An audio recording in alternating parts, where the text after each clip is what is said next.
ముంబై సినీ నటి కాదంబరి జత్వాని విజయవాడ సిపి కార్యాలయానికి చేరుకున్నారు. అక్రమ కేసులు పెట్టి నన్ను ఏపీ పోలీసులు అనేక విధాలుగా వేధించారని, ఆమె దగ్గర ఉన్న ఆధారాలన్నింటినీ ఏపీ ప్రభుత్వానికి అందిస్తానని ఆమె తెలిపారు. ఆమెకు జరిగిన అన్యాయంపై విచారణ జరిపి న్యాయం చేయాల్సిందిగా కోరతానని ఆమె అన్నారు.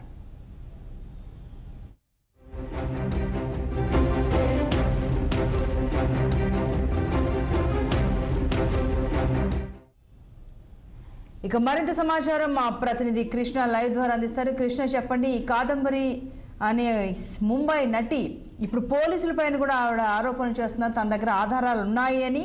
సో అప్పట్లో పోలీసులు తనని వేధించారంటే అప్పటి ప్రభుత్వంలో ఉన్న పోలీసులని ఖచ్చితంగా మెన్షన్ చేసి మాట్లాడుతున్నారు. అసలు వివరాలు ఏంటి?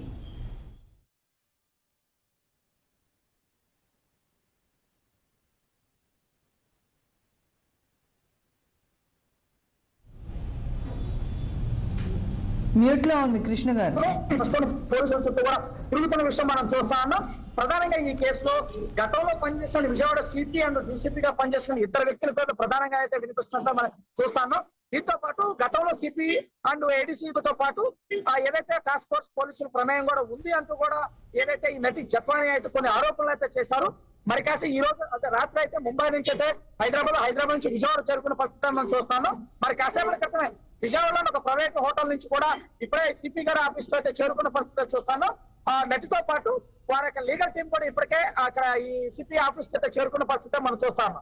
ప్రధానంగా తీసుకున్నట్లయితే సిపికి ఈ రోజు ఏదైతే నటికి జరిగిన అన్యాయం పైన కూడా తనతో పాటు ఏదైతే తనను లైంగికంగా వేధించడమే కాకుండా అనేక రకాలుగా ఇబ్బంది పెట్టారు. ఇదంతా కూడా గతంలో ఉన్నటువంటి ఇద్దరు ఐపీఎస్ ఆఫీసర్ల పాత్ర కీలకంగా ఉంది. నన్ను చాలా ఘోరంగా అవమానించారు, చెప్పుకోలేని విధంగా కూడా నా పైన టార్చర్ చేశారని చెప్పేసి కూడా ఇప్పటికే అనేక ఆరోపణలు చేసినటువంటి జత్వాని ఆరోపణలు చేసింది. దీంతో పాటు కొంతమంది రాజకీయ ప్రముఖులు కూడా దీంట్లో ఇన్వాల్వ్ అయి ఉన్నారు. వారి ప్రోత్సాహంతోనే గతంలో పనిచేసిన ఇద్దరు ఐపీఎస్ ఆఫీసర్లు కూడా ఈ స్టోరీ మొత్తానికి కూడా కథ నడిపించినట్టు మనకు ప్రధానంగా తెలుస్తుంది. ఈ నేపథ్యం మొత్తం తీసుకున్నట్లయితే ఏదైతే దీనిపైనటువంటి ముఖ్యమంత్రి చంద్రబాబు నాయుడు చాలా సీరియస్ యాక్షన్ అయితే తీసుకున్నట్లు కనిపిస్తుంది. ఇప్పటికే డీజీపీతో పాటు ఏదైతే అడిషనల్ డీజీతో కూడా మాట్లాడి దీనిపైనటువంటి ఎంత వరకు వచ్చింది కేసు అనేటువంటి ఎప్పటికప్పుడు కూడా వాకప్ చేస్తున్న పరిస్థితిలో మనం చూస్తాం. ఈ విషయం పైన ముఖ్యమంత్రి చాలా సీరియస్ గా తీసుకున్నట్లు మనకు అర్థమవుతుంది. దీంట్లో ఎంతటి వారు ఉన్నా కూడా ఉపేక్షించవద్దు. దాంతో పాటు పోలీసులే రక్షించాల్సిన రక్షక భటులు ఈ విధంగా చేయడం చాలా సిగ్గు చేయడానికి కూడా చంద్రబాబు నాయుడు అయితే కొన్ని వ్యాఖ్యానాలు చేయడం చూసుకున్నట్లయితే ఈ కేసు ఎంత తీవ్రంగా ఉందో అర్థమవుతుంది. ఏదేమైనప్పటికీ ఉదయం నుంచి కూడా విజయవాడలో ఇప్పుడు విచారణ అయితే పోలీసులు అయితే విచారణ చేశారు. ఒక ప్రత్యేక అధికారి ఏదైతే ఒక ప్రత్యేక అధికారిని శ్రవంతి రాయ్ అనే అధికారిని కూడా నియమించడం చూస్తా. ఈ అధికారి కూడా మొత్తంగా విచారించి 4 రోజుల్లో సిపికి దాంతో పాటు డీజీపీకి కూడా నేను దీనికి సంబంధించినటువంటి అన్ని వివరాలతో కూడుకున్నటువంటి నివేదిక ఇస్తానని కూడా ఇప్పటికే చెప్పడం చూసాము. ఇప్పటికే ఏదైతే నటి జత్వాని తీసుకున్నట్లయితే ఆమెతో పాటు వచ్చినటువంటి లాయర్ బృందంతో కలిసి ఈ రోజు సిపికి అయితే మరి కాసేపట్లో అయితే నివేదిక ఏమన్నారు. ఇప్పుడే మన ముందు ఆ నటి వెళ్ళటం అయితే మనం చూస్తా ఉన్నాం. అసలు ఏం జరిగింది ఏమిటనే విషయాలు కూడా క్షుణ్ణంగా మరి కాసేపట్లో కూడా మీడియాతో మాట్లాడతామనే విషయాలు కూడా మనకి స్పష్టంగా అర్థం. కానీ ఏది ఏమైనప్పటికీ రాజ్యాంగం ప్రకారం ప్రజలను రక్షిస్తానని ప్రమాణం చేసిన పోలీసులు కూడా రాజకీయ నాయకులకు రాజ్యాంగానికి అలవాటు పడి కేవలం అమాయకుల పైన తప్పుడు కేసులు బనాయించారని చెప్పేసి పెద్ద ఎత్తున అయితే రాష్ట్ర వ్యాప్తంగా దుమారం జరుగుతుంది. ఇటు రాజకీయ వర్గాల్లో కాకుండా ఇటు పోలీసు వర్గాల్లో కూడా విస్మయత వ్యక్తం చేస్తున్నారు.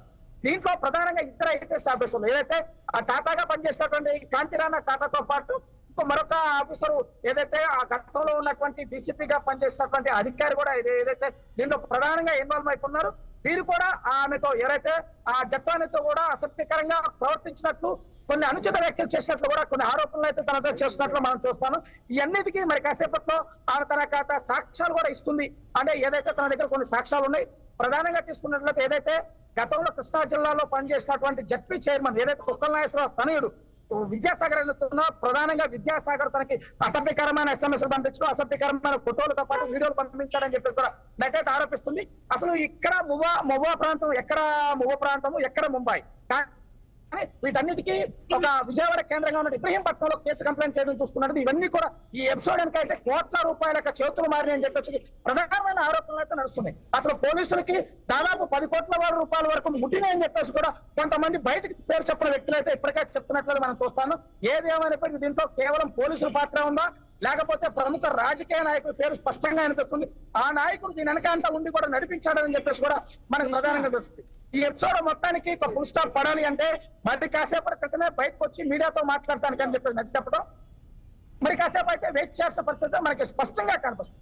కృష్ణ, ఈ నటి ఏవైతే ఉన్నారో అంటే ఇన్ని ఇలా ఆరోపణలు చేస్తూ అంటే తన దగ్గర ఆధారాలు ఉన్నాయని చెప్పారు కదా, అంటే ఇప్పుడు వైసీపీకి సంబంధించి ఆ పేరు బయటకు వచ్చింది కాబట్టి ఆ పార్టీ పేరు, ఆ వైసీపీకి సంబంధించిన నేతలు ఎవరైనా స్పందించారు అసలు ఈ నటి చేస్తున్నవి ఒట్టి ఆరోపణలను కానీ అంటే ఏ విధమైన స్పందన వ్యక్తం చేశారు? ఎందుకంటే కేవలం వైసీపీ నేతే కాకుండా ఇప్పుడు పోలీసులకు కూడా టెన్షన్ పుట్టించే అంశం ఏంటంటే ఎవరైతే ఆ పోలీసులు ఆరోపణ అంటే వేధించారో ఇప్పుడు పోలీసులకి ఆ వైసీపీ నేతకి ఇద్దరి పట్ల కూడా ప్రభుత్వం సీరియస్గా ఉంది, కూటమి ప్రభుత్వం అంటున్నారంటే అసలు ఏం జరుగుతుందని ఆసక్తిగా ఉంది.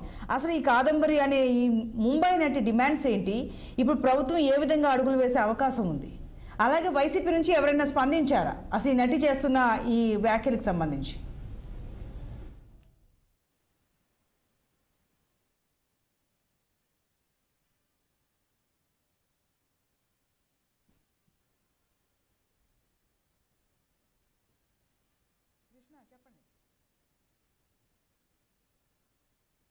కృష్ణ చెప్పండి.